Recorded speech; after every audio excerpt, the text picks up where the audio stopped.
Os golpes táticos no xadrez são muito importantes. A cravada, o ataque duplo são os mais comuns. E o ataque a descoberto um pouco menos comum, mas muito mais perigoso dos três, mas são os três golpes táticos mais comuns que a pessoa tem que saber muito bem. Hoje nós veremos a cravada na sua forma mais simples. Nessa posição, as brancas estão dando cheque no rei das negras.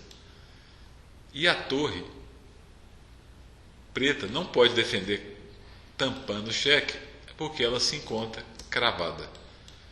A cravada, quando envolve o rei, é conhecida como cravada absoluta. Não se enganem com a simplicidade desse sistema, que a gente vai estudar até formas muito profundas de cravada. Essa seria uma forma mais básica e simples. Mesmo na aula de hoje nós vamos ver algumas situações bem complexas. Nessa posição, por exemplo, o bispo de F4 perde o seu poder de defesa ao se encontrar cravado. Ele só pode andar nessa diagonal de F4 para C1, mas ele não pode sair dessa diagonal porque o rei ficaria atacado, mas uma cravada aí absoluta. Se fosse uma peça atrás, no lugar do rei, por exemplo, a dama, a gente chamaria de cravada relativa, que a gente vai ver daqui a pouquinho. Nesse caso, por exemplo, a dama pode impunemente tomar o peão, dando cheque, e vai capturar o bispo no próximo lance, já que o bispo não pode capturar a dama, que deixaria o rei preto descoberto. Nessa posição, a gente vai ver que a peça cravada perde muito a sua mobilidade. O cavalo, por exemplo, ao ser cravado nessa posição aqui em H4, ele não pode sair daí mais. Se as pretas tirarem o rei da cravada, obviamente nós vamos capturar o cavalo. Mas as pretas podem defender o cavalo com o bispo. Mas a peça cravada continua não podendo sair daí. A gente pode continuar aumentando a pressão em cima dela, especialmente com o peão. Se aumentar o ataque em cima desse cavalo com o peão, é geralmente fatal, né? Porque o peão é uma peça no valor menor do que cavalo, bispo, torre ou dama, e sempre vai ganhar material. Então, uma boa dica quando tiver uma peça cravada é tentar aumentar a pressão em cima dela. Voltando ao que eu disse da cravada relativa, nesse caso aqui é a dama que está atrás do cavalo cravado. Nesse caso, o cavalo saindo, a gente captura a dama, por exemplo. Mas no caso das cravadas relativas, que se fosse o rei atrás, o cavalo não poderia sair por força da regra, que não permite. No caso da relativa, muitas vezes há como salvar a peça, por exemplo, ou até melhor tirar. Nesse caso, o cavalo pode sair, porque a gente vai inverter para aquelas aulas de mate que nós vimos antes, né? Tem um mate de cavalo em F2. Né? Então as brancas não podem capturar a dama, porque se capturarem a dama, vão levar o mate que nós já vimos em aulas anteriores. Nesse caso aí, essa cravada então não é tão boa, nem sempre a cravada é boa, mas nós já vimos aí como que já ficou um pouquinho mais complicado. Eu vou mostrar alguns exemplos em partidas para ficar mais claro. Partida Zilberman e Honish, jogada na Ucrânia em 1930, mostra uma cilada. D4, E5, esse é o gambito Englund, D toma E5, cavalo C6, cavalo F3, dama E7. O jogador escolhe a abertura simplesmente para fazer uma cilada. Aqui as brancas jogaram bispo F4, que não é o melhor, mas também não é tão ruim assim. E as negras, dama B4, cheque.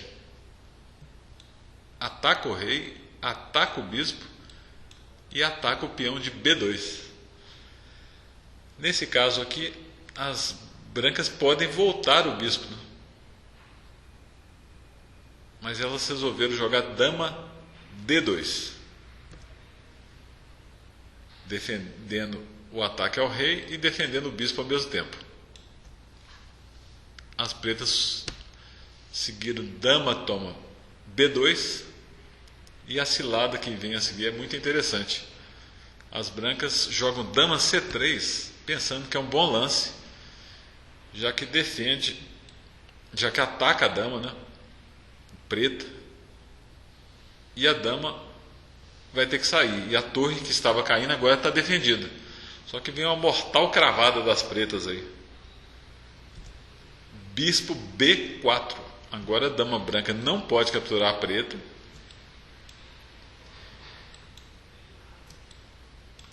E ela não pode sair daí, por causa que deixaria o rei em xeque. Ou seja, as brancas vão perder a dama. Esse lado é muito conhecido. Aqui, na verdade, tem várias defesas aqui melhores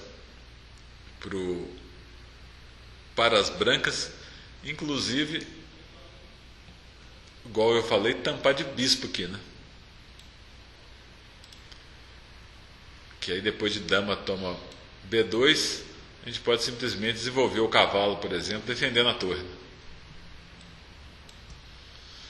Perde alguma coisinha, mas é melhor do que ocorreu. E as brancas têm muito desenvolvimento. Nós vamos entrar nas aberturas um pouquinho mais para frente também. Outra partida interessante, Matyuk e Jibaidlik, dois nomes complicados aqui, da Rússia, 1979, B4. Essa é a abertura orangotango, uma abertura irregular, ou Sokolsky.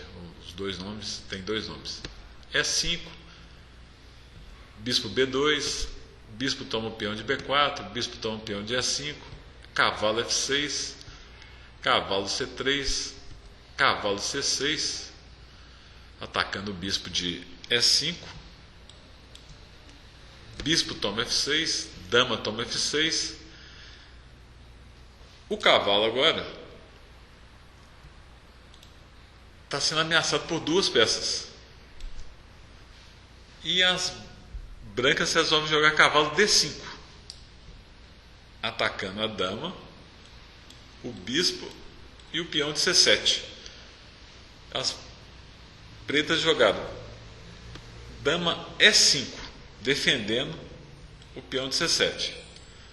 E as pretas, com isso, cravaram o peão E2, que parece ser um lance sem mínimo perigo, né? Porque o peão não tem ninguém para capturar nesse momento. Mas, como já disse em outras aulas, muito importante ficar de olho nas linhas, diagonais, colunas. Cavalo toma bispo de B4, cavalo toma cavalo, e agora as brancas inocentemente cometeram um grave erro ao tentar expulsar o cavalo, jogar de C3, imaginando que o cavalo ia retornar. Agora o peãozinho cravado vai fazer toda a diferença, né? Cavalo D3, checkmate. O rei está preso e o peão não pode tomar o cavalo por causa da cravada. Bobeira total aí das brancas. Outra partida muito interessante é Glasenwald-Kohlmann, jogada na Alemanha em 1983. E4, D6, D4, cavalo F6, cavalo C3, G6. Essa é a abertura Pirc.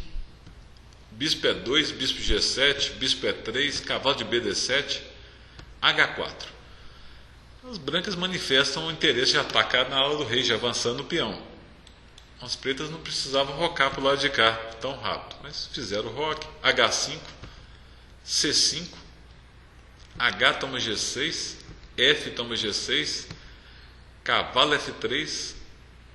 E as pretas agora, que deveriam preocupar aqui com o centro, por exemplo, com C toma D4, jogaram cavalo G4, pretendendo trocar o bispo, o cavalo pelo bispo de E3. Bispo C4 cheque, rei H8. O rei entra na coluna da torre e, obviamente, o peão B ficou cravado. Cavalo H4. Fez uma ameaça aí que as pretas não perceberam qual que era. Tem várias defesas para essa ameaça, mas as pretas inocentemente, igual na partida anterior, cometeram um gravíssimo erro com cavalo toma E3. E agora, cavalo toma G6 é checkmate. O peão está cravado. Não pode sair daí. O rei está em xeque e a casa G8 está dominada pelo bispo. Checkmate. Bobeira grande aí das pretas. Mais uma partida, vamos ver a partida Stranger e Jensen, jogada na Dinamarca, em 1993. E4, C6, D4, D5, abertura Caro-Kann, cavalo C3, D toma E4, cavalo toma E4, cavalo F6, cavalo toma F6, G toma F6, C3, bispo F5, cavalo E2, H5, cavalo G3 atacando o bispo, bispo G4 atacando a dama, bispo E2, bispo toma E2, dama toma E2. Até aí tudo normal, passei rapidinho. Mas vocês viram que as brancas estão com duas peças envolvidas, cavalo a dama e as pretas nenhuma. E agora a dama acaba de entrar na linha do rei, cravando o peão de E7. H4 atacando o cavalo, cavalo E4, fazendo uma ameaça aí muito grande. Tem muitas formas de defender, a melhor delas é E6. Mas o preto bobeou aí, jogou cavalo D7 e levaram o checkmate em um lance, aproveitando a cravada daquele peão. As pretas defenderam esse peão de F6, o cavalo não pode tomar, porque o cavalo retomaria. Mas cavalo D6, checkmate. De novo, o peão cravado impede a defesa. Vocês estão vendo que a cravada é um elemento extremamente perigoso. Para encerrar, vamos ver uma partida Gusev e Voinichkov, jogada em Moscou em 1950. E4, E5, cavalo F3, cavalo C6, bispo C4, cavalo F6. Uma abertura mais tradicional dessa vez. O desenvolvimento sempre é importante, controle central. Então essa é uma forma mais fácil de jogar para quem está iniciando. D4, E toma D4, roque, cavalo toma E4. Como que a gente faz a cravada? Torre A1. O cavalo agora fica cravado porque o rei está atrás. D5, protegeu o cavalo.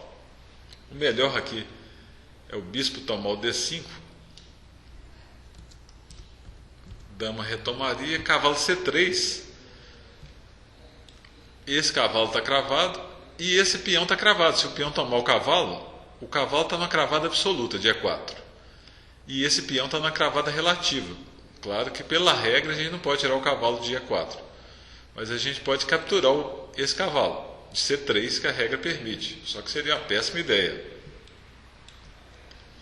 Por causa desse festival de cravadas aí, que seria a melhor sequência jogar bispo captura o peão de D5. Só que as brancas resolveram jogar bispo B5, cravando o cavalo de C6. As pretas bispo B4. Era importante continuar o desenvolvimento tirando o cavalo para D2, mas o branco jogou cavalo toma D4 e preto bispo toma torre.